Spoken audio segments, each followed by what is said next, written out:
Bom dia a todos e a todas, são 11h20, prazer em revê-los. Estamos juntos mais uma vez, né? Que bom, né? Muita saudade de vocês, tá? E nós estamos de volta firme e forte, tá? Tô bem melhor, gente. Passamos por um momento difícil, né? Eu e minha família, mas conseguimos superar. Agora, voltar à normalidade.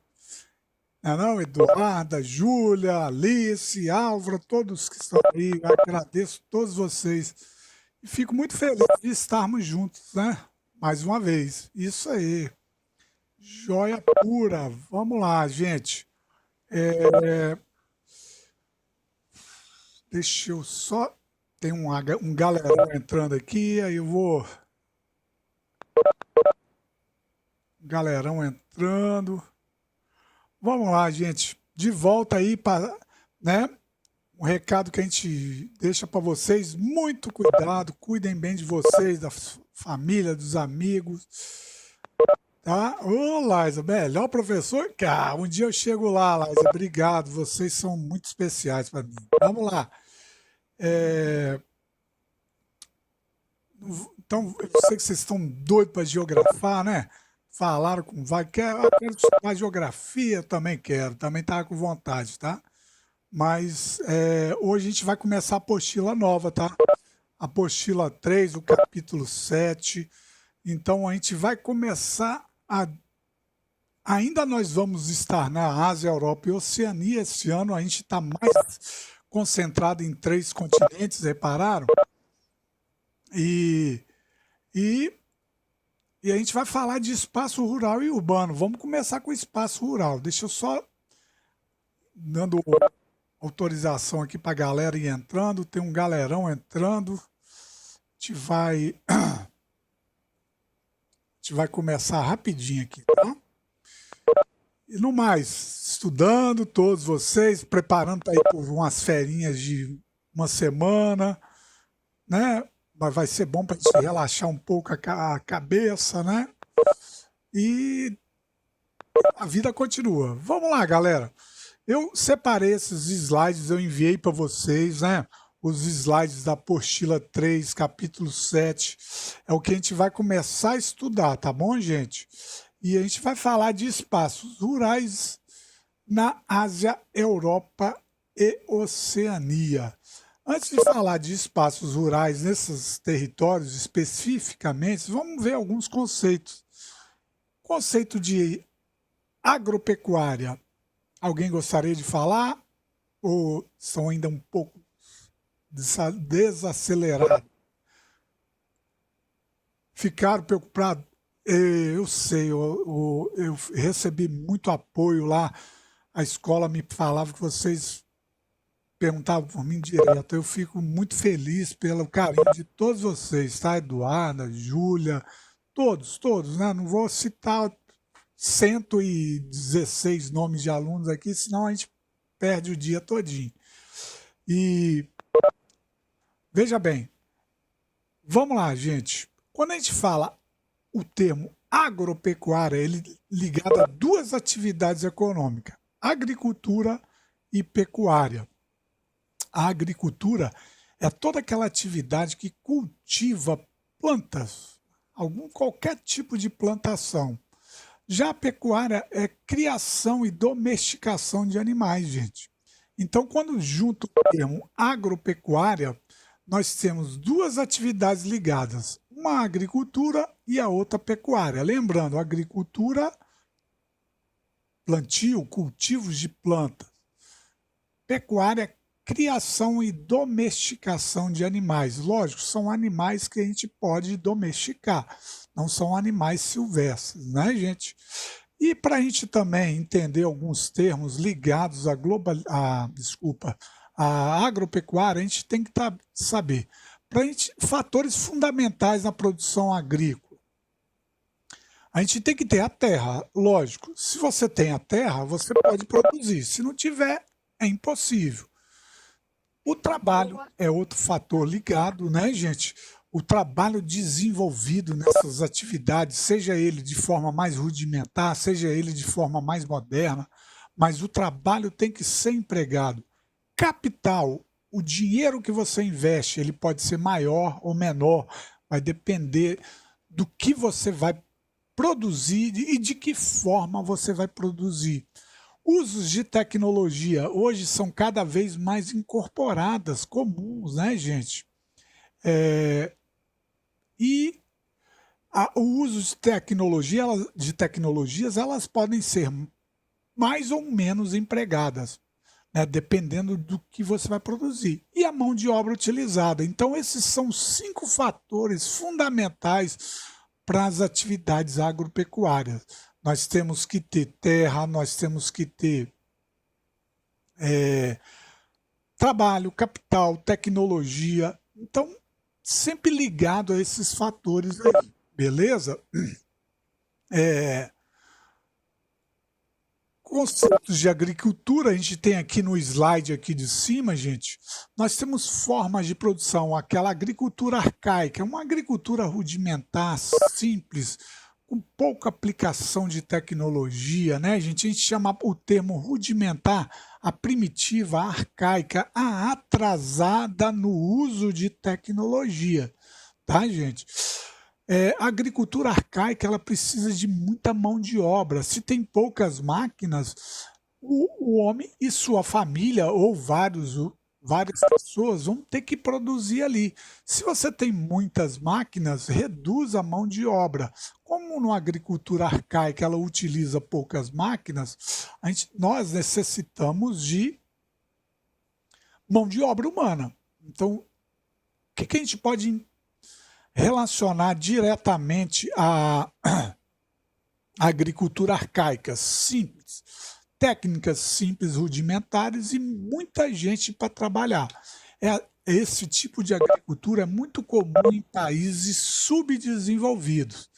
Nós vamos achar em praticamente todas as regiões do mundo, mas em maior quantidade em países subdesenvolvidos, tá? Já a agricultura moderna, o próprio termo moderno já fala, né? As técnicas mais avançadas para usar o solo, né? Mais capitais. E a agricultura contemporânea, ela está mais evoluída hoje devido à mecanização do campo. Mecanização, quando hoje muitas máquinas, usos de tecnologias estão incorporando as produções, não de todos os tipos, mas em algumas formas de produção. A mecanização no campo chegou primeiro nos países desenvolvidos. Já nos países subdesenvolvidos, ele chega depois, né? Nós sabemos hoje que há um equilíbrio no mundo desses tipos de produção na agricultura. Por exemplo, no mundo subdesenvolvido ainda predomina a arcaica. No mundo desenvolvido já predomina a agricultura moderna. Então, algumas desses tipos de agriculturas que a gente vai começar a estudar naqueles continentes que estão em nossos conteúdos. Sistemas ou modos de produção agrícola, gente. O que acontece? Nós temos 2 tipos de sistemas agrícolas, o extensivo e o intensivo. Vamos aqui, eu preparei um quadrozinho que diferencia a extensiva da intensiva. Por exemplo, extensa, grandes áreas, então praticadas em grandes áreas. Então todas as áreas, todas as propriedades de grandes e enormes propriedades são extensivas? Nem todas, mas muitas sim. A intensiva, ela já é uma produção intensa, muito produtividade. Aqui necessita mais de investimentos de capitais. Aqui, ó, na extensiva, nem tanta, precisa mais de terras. Na intensiva, a terra não é o principal fator determinante para produzir. Lógico que precisa, mas eu estou falando do tamanho da terra, não é o fator preponderante. E sim o uso de capitais para investir. E aqui, aos poucos, vocês vão entender o que eu estou falando. Se você tem grandes áreas, nem todas as vezes você vai ter uma maior produtividade. Na maioria das vezes, se você usa capitais e tecnologia, você não necessita de grandes terras. Então, uma coisa que vocês têm que entender, o que é produção E o que é produtividade? Produção é o montante de que você vai produzir. Por exemplo, eu vou produzir 100 hectares de soja. A produtividade é o resultado da produção. Ela pode ser alta, ela pode ser baixa. Maria Eduarda de Santos, custo e benefício. Isso, gostei do seu termo usado aí, Maria Eduarda, excelente. O custo-benefício, por exemplo, eu tenho uma área de 100 hectares e outra área de 100 hectares. O tamanho é igual, não é? Aí, em uma, eu usei pouco capital, pouca tecnologia, eu colhi 100 quilos de soja. E na mesma área, numa outra área do mesmo tamanho, eu usei capitais e tecnologia para produzir 500 quilos de soja. Então, minha produtividade foi maior nessa área intensiva aí, onde eu apliquei mais capitais e tecnologias. Conseguiram entender isso aí? Alguma dúvida? Legal? Me dá um retorno aí. Olha lá, na extensiva utiliza-se pouco capital. Qualquer produção que você, qualquer tipo de atividade de produção, você vai investir dinheiro, muito ou pouco. Na extensiva, na maioria das vezes, que é uma agricultura mais rudimentar, mais atrasada, tem pouco dinheiro para se investir. Então, olha uma característica da produção extensiva. Utiliza-se pouco capital. Na intensiva, muito capital. E na intensiva tem uma diferenciação sobre a outra. Mão de obra qualificada. O que é uma mão de obra qualificada? Aquela que tem qualificação no seu ofício, no seu trabalho, uma qualificação elevada.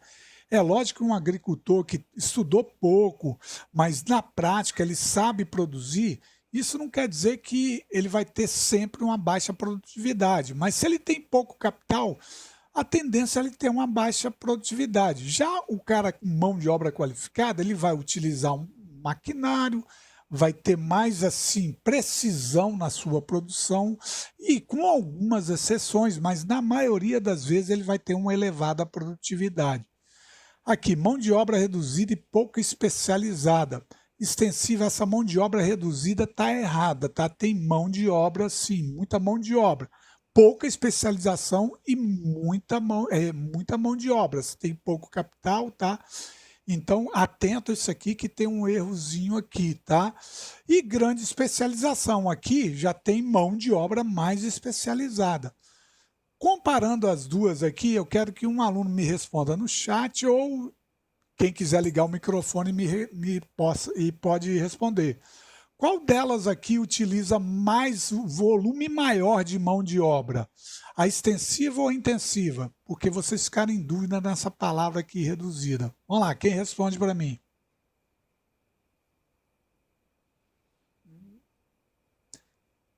Extensiva, parabéns, Maria Eduarda. Por quê? Se tem menos tecnologia, menos mecanização, vai precisar de mais pessoas. Por isso que depois, lá nos slides de vocês corrigem essa mão de obra reduzida aqui, ó, e pouco especializada. A mão de obra aqui é mais elevada e pouco especializada. Teve um errozinho aqui que passou despercebido por mim.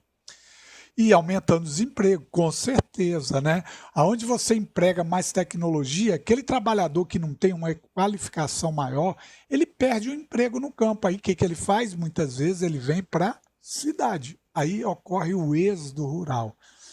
Olha lá, a extensiva ele tem maior emprego em países subdesenvolvidos. Já a intensiva em países emergentes e desenvolvidos, principalmente desenvolvidos, tá, gente? Vocês têm alguma dúvida em diferenciar os termos subdesenvolvido, emergente e desenvolvido? Vamos lá, subdesenvolvido, atraso socioeconômico, pobreza. Todos os países subdesenvolvidos só têm agricultura rudimentar, arcaica? Não, mas o predomínio. E assim também é nos países desenvolvidos. Toda a forma de sistema agrícola intensiva lá nos países desenvolvidos? Não, o predomínio. Então, olha lá, vamos fazer um resumo disso aqui. O sistema intensivo utiliza-se mais capital, menos terras, mais mão de obra qualificada, porém reduzida, grande especialização, que você vê o que agrônomos, veterinários, profissionais especializados trabalhando no dia a dia ali. E predomina nos países desenvolvidos. Já a extensiva necessita de mais terras, pouco capitais, mais mão de obra humana, menos especializada, né? E o predomínio em países subdesenvolvidos. Cuidado naqueles termos extremos, tá? Chega lá uma questão e bota nos países subdesenvolvidos somente é praticado a agricultura, o sistema extensivo. Erradíssimo. O predomínio do sistema extensivo. E vice-versa. Somente intensiva nos países desenvolvidos. Errado também. Predomínio. Dúvida aqui nesse slide que fala sobre os fatores que são essenciais para produzir, os tipos de agricultura, os sistemas de produção agrícola, extensivo e intensivo. Isso vocês vão trabalhar com isso sempre em geografia, principalmente quando a gente vai falar de agropecuária, né? Vocês estudam agropecuária desde lá do Fundamental 1, vem subindo e vão estudar até o ensino médio, pré-vestibular, e dependendo do curso de graduação que vocês farão, vocês vão continuar estudando também. Tá? Isso é muito importante, eu botei esses termos aqui, esses conceitos, para a gente chegar a alguns conceitos mais avante ali. E outra questão que está na apostila foi a Revolução Verde. Eu acho que você já deve ter ouvido falar nesse termo também. A Revolução Verde refere-se o quê? O avanço, o uso de modernizações, tecnologias no campo, tá? Isso chegou de primeira mão nos países desenvolvidos, depois chegaram para os países subdesenvolvidos. Então, a Revolução Verde foi uma grande transformação, um avanço tecnológico, modernização de produção nas atividades agropecuárias no mundo todo. E eu botei aqui um mapa da fome. Repare, apesar que vocês sabiam que hoje, gente, o que o homem produz de alimentos no mundo daria para alimentar toda a população mundial, mais de 7,5 bilhões de pessoas. Vocês sabiam disso? Porém, olha esse mapa, como ele contrasta o que eu falei. Olha, se nós temos alimentos de sobra, por que essas áreas mais destacadas aqui em caqui, laranja, vermelho, elas ainda têm problemas de fome? Porque é o que a Maria Eduarda falou, as grandes desigualdades, a má distribuição desses alimentos. Para você se alimentar, você tem que comprar aquele alimento. E nem todos têm poder de consumo, um poder de renda que dê para o seu autossustento. Então, olha só o contraste da Revolução Verde. Ela veio para aumentar a oferta de alimentos no mundo, porém, ela não consegue gerar esse tipo de alimentação para todas as sociedades do mundo. O continente africano ele é crônico. Olha o problema crônico do continente africano. Olha o problema crônico aqui no sul, sudeste da Ásia, alguns países da América Latina. Então, reparem como essa Revolução Verde ela não chegou para todos.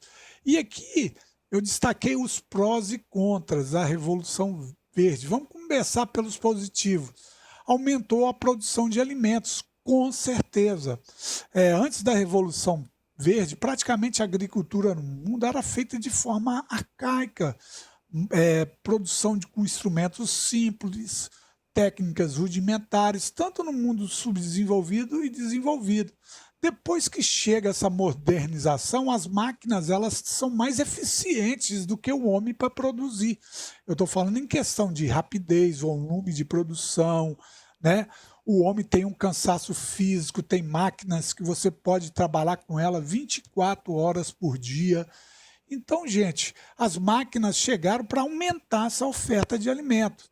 Outra, também reduziu a diminuição de preços. Ainda a fome no mundo é crônica, ela é dramática, mas já foi pior. Isso, a Revolução Verde, ela contribuiu de certa forma, de forma positiva. Então, esses dois pontos aqui são os principais fatos positivos da aplicação da Revolução Verde. Porém, nem tudo são flores, né? E olha o que acontece aqui. O que tem de negativo? Não solucionou o problema da fome do mundo. O mapa aqui, ele confirma o que a gente está falando aqui, ó. Olha quantas regiões da África, da Ásia e da América Latina ainda pessoas passam fome, inclusive no nosso país, não é?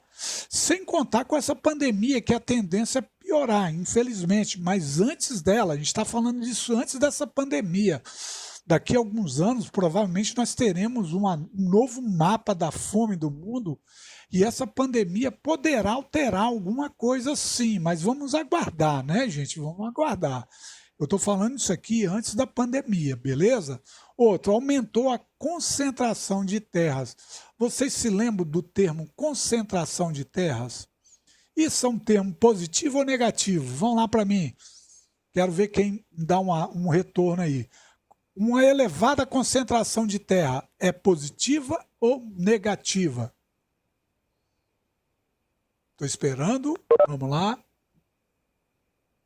Negativa. Beleza, Isabelle, Lara, negativa. Uai, se aumentou a concentração fundiária, melhorou, não? Pelo contrário. Quanto maior a concentração fundiária ou a concentração de terras, piores são a distribuição dessas terras. Então, hoje, infelizmente, principalmente nos países subdesenvolvidos, a concentração fundiária é elevadíssima. Isso decorre em quê? A má distribuição de terras. Então, pessoas que não têm como plantar, vêm para a cidade ou trabalham por subemprego, salários baixíssimos, muitos desempregados e passam fome. Então, a concentração de terra, quando aumenta, é um fato negativo, tá? Cuidado com esses termos aí, beleza? E levou à migração do pequeno produtor. Sim, se a modernização não chegou a todas, aquele que não tem capital para investir, o que vai acontecer? Ele não vai conseguir concorrer com aquele maior que utiliza técnicas, capitais, produz em maior volume. Então, muitos desses pequenos produtores, o que fazem? Vendem suas terras, migram para cidades ou passam a produzir de forma de subsistência em seus locais lá de origem, tá? Então, a Revolução Verde foi importante? Sim, importantíssima. Por quê? Aumentou a oferta de alimentos, reduziu o preço de alimentos, distribuiu melhor, mesmo aqui o mapa mostrando os alimentos. Quer ver um exemplo? Se você vai num supermercado hoje, é lógico que isso não é para todos, né? A gente está num poder de compra médio, né? E as pessoas que estão no poder de compra baixo não podem fazer isso. Você vai lá, você compra uma fruta vinda do Chile ou da Itália, né? E quem está lá, por exemplo, nos Estados Unidos, recebe um mamão papai que saiu do Espírito Santo, chegou lá. Então, essa distribuição de alimentos aumentou. Para quem tem capital, isso foi ótimo. Para quem não tem capital, infelizmente, é um problema essa questão da fome no mundo. E quando eu falo sobre a pecuária, infelizmente eu cito um exemplo bem próximo de nós aqui. Quando a gente vai ali na Ceasa, né? É um centro de distribuição de alimentos. A gente vê tanto alimento se desperdiçar lá no dia a dia. Então, o que as pessoas fazem? Elas jogam fora aqueles alimentos. Muitas pessoas passando fome. Ah, por que eles não doam esse alimento? Aí tem a questão capitalista, né? Se doar aquele alimento, a pessoa não vai comprar o alimento, então eles vão ganhar menos, vão ter menos lucro. Infelizmente, essa é uma realidade nossa e muito comum nos países subdesenvolvidos, beleza? A Maria Eduarda falou de privatização de terra. Sim, também ocorre, tá? Mas a questão aí, Maria Eduarda, ela está mais ligada a essa questão de concentração de terra à má distribuição de terras, tá bom? A privatização, ela tem um efeito aí mínimo, tá? Porque a maioria das terras hoje são de meios privados, pertencem a empresas, pessoas, tá? E a já distribuição de terras, aí sim, está ligado a quem tem, quem possui e quem não possui terra. Então, essa má distribuição de terra influencia no subdesenvolvimento, em conflitos no campo, né? E aí vai. Então, vamos começar. Alguma pergunta sobre a questão da Revolução Verde aqui? Ficou em dúvida? Isso aí é uma dica para vocês, quem vai fazer lá o IFES, tá? Tem tempo que não cai uma questão sobre Revolução Verde, estudem isso. Quem tiver dúvida, me pergunta, eu vai depois, me manda uma mensagem, quando na medida do possível eu vou respondendo para vocês. Beleza, Lara, então vamos avançar lá para o próximo slide. Ela fala sobre a agricultura tradicional, empregada aqui nas regiões subdesenvolvidas do sul, sudeste e centro do continente africano. Vamos lá. Vamos. Alguém está me chamando? Não, né? Vamos entender o que é agricultura tradicional.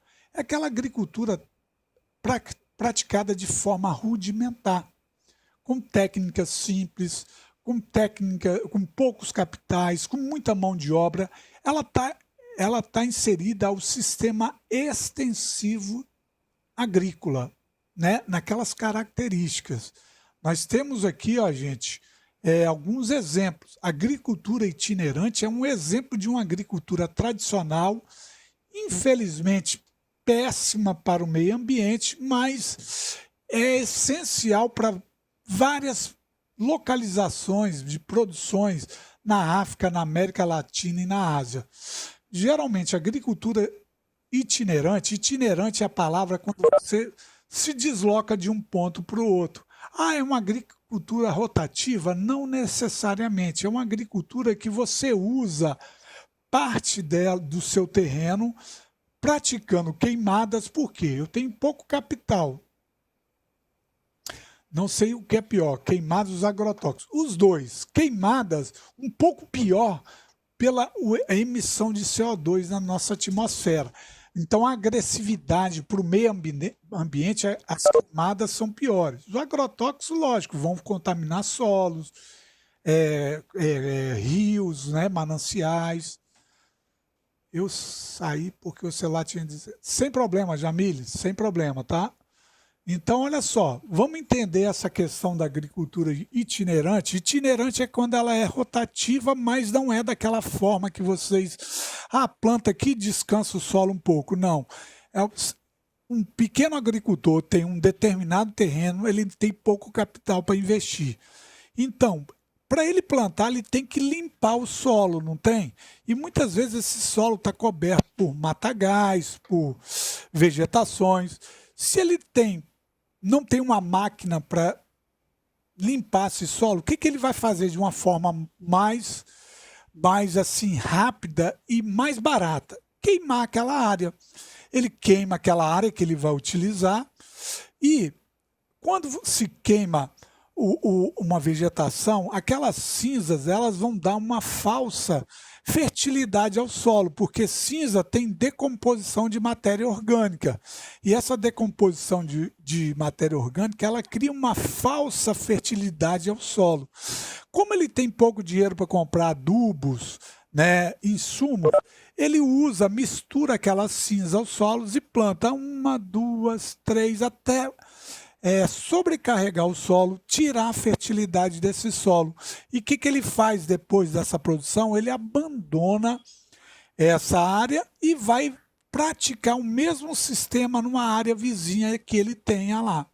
Então, olha só, onde é muito comum esse tipo de agricultura? Em regiões pobres, ó, África, América Latina e Ásia. Dimensão e forma dos campos, irregular e minifúndio. Geralmente são pequenas propriedades e eles têm áreas irregulares de tamanho, mas o predomínio de pequenas e minifúndios, pequenas propriedades e minifúndios. Técnicas utilizadas, rudimentares e ancestrais. É uma técnica rudimentar você queimar aqui. O que seria uma técnica mais avançada aqui?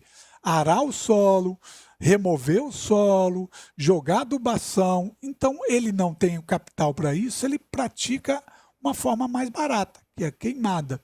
E é prejudicial para o solo e para a nossa atmosfera. Realiza-se um corte da floresta, rendimento e produtividade baixa. O que é a produtividade? É o resultado da produção. Geralmente ela vai ser baixa aqui, tá? Com algumas exceções. Mas na maioria das vezes desse uso de prática agrícola aqui, a produtividade é baixa. O resultado esperado não é aquele. Pô, eu esperava produzir 10, produzir 6. Então, olha como reduziu a produtividade, o resultado da produção, né? Destino da produção, autoconsumo. O que seria o autoconsumo aqui? Ele vai ter uma subsistência para sua própria família e vai comercializar o excedente. Por exemplo, eu produzi 100 quilos de arroz. Eu vou separar 30 quilos de arroz para o nosso alimento da família e vou comercializar os outros excedentes, 70%. Então, de autoconsumo ou de subsistência, que a gente vai ver aqui agora, tá? Problemas causados, eles retiram matas, eles queimam, eles empobrecem o solo, são vários problemas relacionados a ele aí. Beleza? Então, essa agricultura itinerante, muito comum nessas 3 regiões aqui, África, América Latina e Ásia. Como a gente está estudando a Ásia aqui, né, dentre as 3, na Ásia aqui é onde ela está mais predominante, Sul, Sudeste e parte do leste asiático, tá? E parte da região central da Ásia aí, tá? Na África, pega em grande parte do seu território, na América Latina também, tá? E agricultura de subsistência? Subsistência, o autoconsumo. Muitos de vocês confundem o uso de termos. Por exemplo, como assim? Subsistência, eu vou produzir só para alimentar minha família. Está errado. Lógico que você vai pegar parte daquela produção e alimentar a sua família. Porém, você não vive só de comida. Você tem que se vestir, tem que pagar uma conta, você tem outros gastos, né, com famílias ou com a própria pessoa. Então, o excedente ele vai comercializar. Produção direcionada para o consumo próprio, em pequenas propriedades, e o excedente, não esqueçam disso, comercializam. Eu já vi em prova alunos classificar a agricultura de subsistência somente para o consumo. Já pensou se tem aquela pegadinha maneira lá que vocês odeiam na prova do IFES e na prova do tio Enzo, que está aqui, agricultura de subsistência somente utilizada para o consumo da família. Essa palavra somente é uma pegadinha covarde e terrível para vocês. Cuidado, beleza? Então vamos lá, dúvida, agricultura itinerante, agricultura de subsistência, elas têm relação? Tem. Qual a relação delas? Isso, minhas palavras extremas, não? Eu sempre falo isso para vocês, que eu tenho certeza que vocês vão encontrar elas pela frente de vocês aí. Certeza absoluta. Olha só uma palavra extrema que eu falei agora, certeza absoluta, né? Então, ó, agricultura de subsistência itinerante, elas têm um quê em comum? São sistemas extensivos. São agriculturas rudimentares. São agriculturas de autossustento da família e excedente comercialização. técnicas bem atrasadas. Quando a gente fala atrasadas, são relacionadas a rudimentares. Uma técnica atrasada hoje, utilizar a enxada, né? Mas necessário, mas ela é atrasada, porque tem uma máquina que faz isso com mais rapidez e agilidade. Né? A força humana ela não pode ser comparada à força de uma máquina, dependendo da máquina, lógico. Né? Então, essas duas agriculturas, sistemas extensivos. Beleza? Pergunta para o tio aí, vamos lá.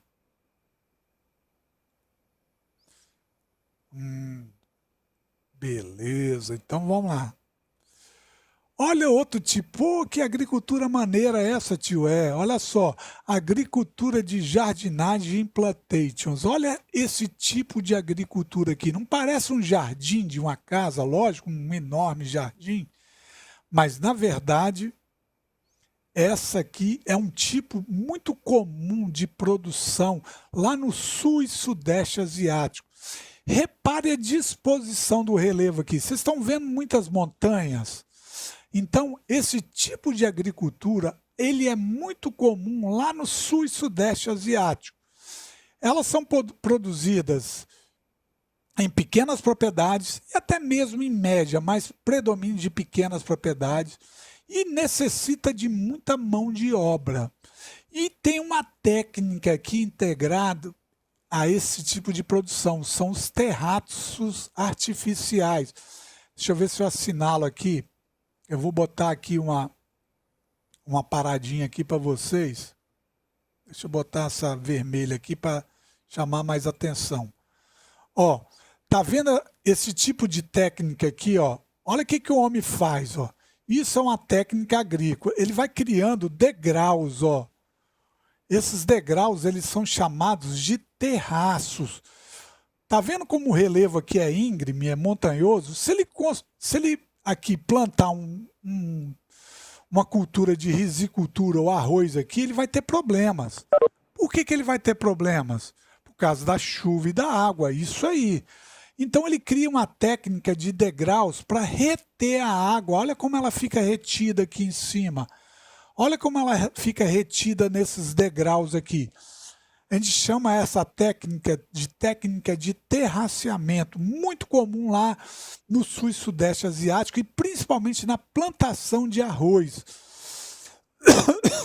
A cultura do arroz a gente chama de risicultura, riso em italiano, riso, arroz, né? Então a Itália promovendo aí um tipo de agricultura, o termo riso vem de arroz, tá, gente? É muito comum essa plantação em jardinagem, tipo de arroz, em degraus, em terraços, em áreas montanhosas. Olha aqui logo atrás também mais um tipo de terraço lá, ó, tá vendo? Ó, como eles são aqui expostos. E para a pessoa fazer aqui, ó, se é uma área montanhosa, ela não tem muito como utilizar muita máquina, então tem que utilizar muito trabalho, ó, cavar esses terraços, esses degraus, necessita de muita mão de obra. Muito comum naquele clima que a gente estudou, clima de monções, se lembra? No sul e sudeste asiático, quando chega a chuva, que lá é agora, o verão lá é agora, tá? Começa em julho, vai até outubro, setembro. Vem a chuva, eles iniciam a plantação de arroz, porque o arroz necessita de muita água retida para ela desenvolver. Daqui a 4, 5 meses vem a colheita do arroz. O regime de monções de inverno para a chuva aqui nos continentes, diminui o volume da água e eles colhem um arroz. Isso é magnífico. O homem utilizando os meios da natureza, né, gente, para desenvolver suas técnicas, seus trabalhos. Isso é espetacular. Isso ocorre muito no sul e sudeste asiático. Atenção a essas imagens aqui, tá? Esses são os terraços. É uma técnica, não vamos falar padrão moderno aos dias de hoje, né? Nós temos técnicas bem modernas, mas essa técnica rudimentar aqui é muito eficiente, principalmente para culturas de pequeno porte, que é a risicultura, o arroz. Beleza? Alguma dúvida sobre terraços, terraceamento, aqui, ó, mostrei até aqui para vocês, ó, tem aqui, ó, o regime de monções de verão, como eles utilizam, ó, aqui, ó, a região sul e sudeste asiático. No verão, esses ventos úmidos vêm para cá e trazem chuva, tá vendo? Eles aproveitam para plantar não somente o arroz, mas principalmente o arroz. Depois do inverno, os ventos mudam de direção, saem do continente e vão para o oceano. Seca aqui, colheita do arroz. Relacione muito terraceamento aos climas de monções, localidades sul, sudeste e leste asiático. Aqui no Brasil tem? Tem. Porém, com maior intensidade nessas regiões da Ásia, tá? Beleza? E os plantations? Plantations é um tipo de monocultura, né, que já é diferente da jardinagem. Enquanto a jardinagem, elas utilizam pequenas propriedades, os plantations, eles utilizam grandes propriedades. Vamos entender? E esses plantations também estão lá presentes no sul, sudeste asiático, em outras regiões da Ásia, da África, da América Latina. E os europeus, quando colonizaram essas colônias, lá no século XVI, XVII, XVIII, eles introduziram esses sistemas de agrícolas em regiões tropicais. Elas são muito comuns em regiões tropicais. Qual o tipo de característica dela? Primeiro, grandes propriedades, necessitam de grandes propriedades. Eles praticam a monocultura. O que é a monocultura? Produção de uma só atividade. Deixa eu ver que tem uma pergunta para mim aqui. Desculpa, Igor. Vamos lá, Igor. Professor, esses terraços são os mesmos utilizados para barragem? Tipo Brumadinho? Não. Tem uma diferença aí, tá, Igor? Uma diferença porque lá eles criam, sim, uns degraus que para conter a força, o peso da água. Tem uma diferença. Aqui eles vão crescendo para as áreas mais íngremes. Lá eles vão crescendo também, porém é para conter o peso, o volume da água, tá? Tá me dando aqui que faltam 5 minutos. Entendeu, Igor? Dá um retorno para mim aí.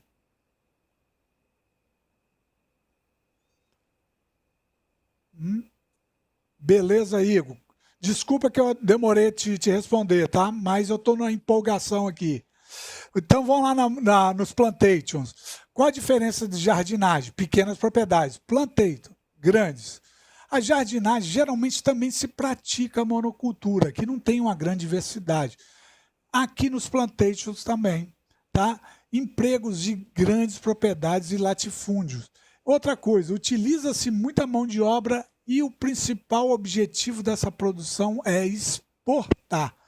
Então vamos fazer um resumo prévio dos plantations. Grandes propriedades, monoculturas, utilizam muita mão de obra e visam a exportação. Tá? Meu tempo está no final, eu vou voltando aqui para tirar dúvidas com vocês. Vamos lá. Isso aqui eu vou deixar para a próxima aula. Amanhã a gente vai continuar, tá, gente? Amanhã nós temos outra aula às 9 horas, se não me engano. Eu devo entrar umas 9h02, 9h03, porque eu vou acabar minha aula no primeiro ano às 9 horas, ok? Aí eu devo entrar amanhã umas 9h02, 9h03. Fiquem me aguardando. Beleza? Essa agricultura tradicional, a gente falou, né, da itinerante subsistência, falamos da jardinagem e plantation. Eu vou voltando, que amanhã eu retomo isso aqui e continuo com ela. Antes da gente desligar aqui, né, faltam uns 3 minutinhos, alguém quer fazer alguma pergunta? Tem alguma dúvida para mim? Eu queria muito agradecer vocês, tá? Eu fiquei com muita saudade de vocês, tá? Sem demagogia. A escola me deu muito apoio, vocês também, pelas mensagens. Eu tenho muito respeito e admiração por todos vocês e por todas as famílias de vocês. Com muita honestidade eu trabalho com vocês, tá, gente? Muito agradecido. pela forma, o carinho que vocês tiveram